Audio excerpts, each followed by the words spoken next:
ఓ మామూలు లేదు. ఇప్పుడు ఈ మెంతిపిండి ఇవన్నీ ఇంగువ ఇవన్నీ వేసాం కదా, చక్కగా కలుపుకోవాలి. హాయ్, నమస్తే అండి.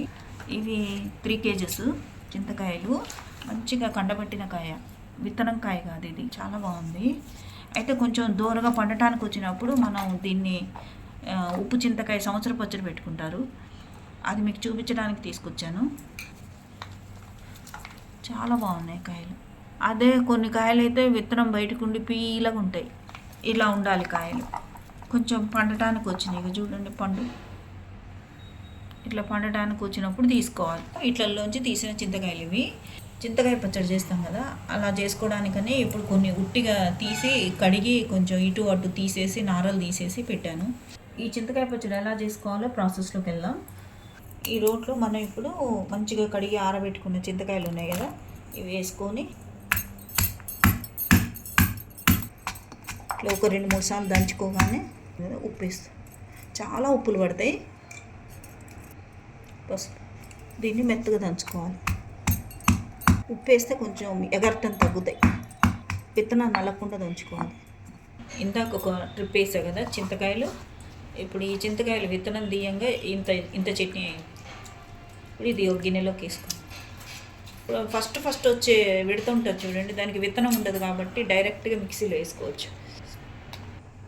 విత్తనం చూడండి ఎంత లావుగా ముదిరినాయి.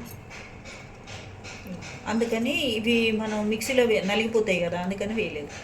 మళ్ళీ ఉప్పు వేస్తాం, పసుపు. అప్పటికప్పుడు చేసుకుంటే చింతకాయ పచ్చడి చేస్తున్నాను. విత్తనం నలగకుండా కొట్టాలి ఇట్లా. ఇగో ఇట్లా వస్తాయి విత్తనాలు. సెకండ్ విడత కూడా వేసాం కదా, తీసాం కదా, ముదిరిన కాయల్లోంచి అంత పెద్ద విత్తనాలు వస్తాయి.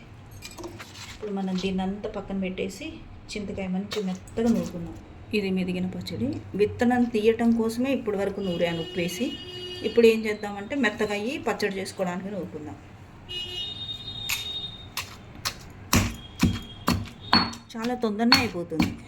ఇప్పుడు ఈ టైంలో కూడా మనం మిక్సీలో వేసుకోవచ్చు. ఇప్పుడు విత్తనం తీసేసాం కదా, నూరలేని వాళ్ళు ఉంటే ఈ టైంలో కొంచెం విత్తనం తీసేసిన తర్వాత మనం మిక్సీలో వేసేసుకోవచ్చు. ఇప్పుడు కారం వేస్తున్నాం. కారం చాలా పడుతుంది, ఎందుకంటే చాలా పులుపు ఉంటుంది.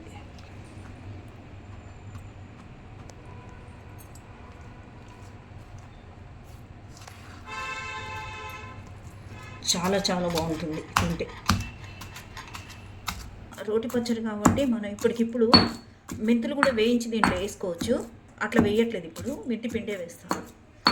ఒక మామూలుగా ఇన్స్టెంట్ పచ్చడి కదా ఇది, ఇయర్లీ పచ్చడి కాదు. ఇది చింతకాయ పచ్చడి అండి, నూరిన పచ్చడి. ఎలా ఉంది? ఇప్పుడు దీన్ని మనం గిన్నెలోకి ఎత్తేస్తాం. ఇంకా దీనికి ఏమేమి చేయాలి, ఎలా టేస్ట్ వస్తుంది అనేది నెక్స్ట్ ప్రాసెస్లోకి వెళ్దాం. స్టవ్ వెలిగిస్తున్నా, మెంతులు వేయించుకుంటాం. పక్కన మిగిలితే పక్కన పెట్టేసుకోవచ్చు, సిమ్ మీద పెట్టి వేయించుకోవాలి. వేగిని తీసేసి ఒక ప్లేట్లో చల్లారి పెట్టేస్తున్నా, బంద్ చేస్తాం. ఇది కొంచెం మనం ఆరబెట్టేసుకున్నాం. ఆరబెట్టేసుకున్న తర్వాత మనం మిక్సీలో పౌడర్ చేసుకుందాం. ఈ చట్నీలోకి ఇప్పుడు మనం తాలింపు వేసుకుందాం. మినపప్పు కొంచెం మెత్తబడిపోతుంది రేపు, ఇప్పటికిప్పుడు బాగుండటానికి వేసాను. పడతాయి, ఒక 2 స్పూన్లు వేసుకోండి. జీలకర్ర ఒక 2 స్పూన్లు, ఎండుమిర్చి, కరివేపాకు, ఇంగు, దీని మీద కూడా కొంచెం వేసుకుందాం. మెంతిపిండి పొడి కట్టుకొని వచ్చాను, దీంట్లో కొంచెం వేద్దాం, దీంట్లో కొంచెం వేద్దాం. చక్కగా వేగినాయి తాలింపు గింజలు.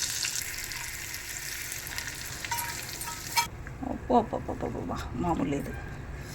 ఇప్పుడు ఈ మెంతిపిండి ఇవన్నీ ఇంగువ ఇవన్నీ వేసాం కదా, చక్కగా కలుపుకోవాలి. ఇప్పుడు గబ్బగబ్బా వేసుకొని తినొచ్చు, ఈ టేస్ట్ వేరు. ఒక పూట మగ్గిన తర్వాత మంచిగా ఇట్లా అన్ని స్పైసెస్ పడతాయి కదా చట్నీకి, అప్పుడు తింటుంటే ఉంటుంది, ఇంకా బాగుంటుంది. ఇదండి చింతకాయ పచ్చడి. ఎలా కుదిరింది? మంచిగా చేసుకొని తినండి, చాలా బాగుంటుంది చింతకాయ పచ్చడి. చాలా ఇదే సంవత్సరం పచ్చడి ఇట్లనే, ఇది ఇన్స్టెంట్ పచ్చడి అయినా ఇట్లనే పెట్టేది. క్వాంటిటీస్ కొంచెం ఎక్కువ పడతాయి, ఉప్పులు కారాలు అంటే పచ్చడిని బట్టి ఉప్పులు కారాలు తాలింపు మెంతిపిండి ఇవన్నీ ఎక్కువ పడతాయి. సేమ్ ఇదే ప్రాసెస్ సంవత్సరం పచ్చడి చేసేది. లైక్ చేయండి, షేర్ చేయండి, సబ్స్క్రైబ్ చేయండి. హ్యాపీగా ఉండండి. Thank you.